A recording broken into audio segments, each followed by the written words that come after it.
I wonder how different you think human history might have been if we had been in this perpetual state of basically isolation, that we weren't able to physically communicate with each other and be present in each other's lives.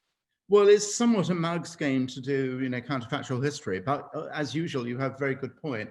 I mean, I wrote a piece which was supposed to be about pretty much exactly that for the FT a long time ago. I suppose it feels like a long time ago. Probably was in a time we thought we'd be out of it in May or early June.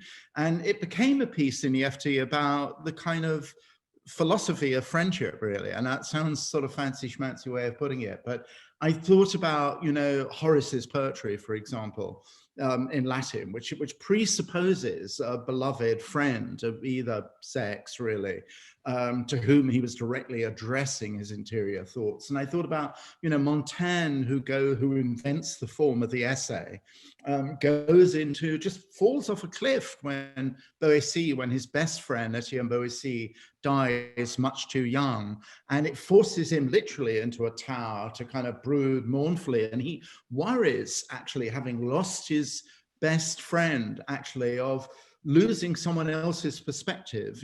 Friendships are built on such compatibility that you can finish each other's thoughts, or in the case of Jews, very often finish their sentences before you have yourself.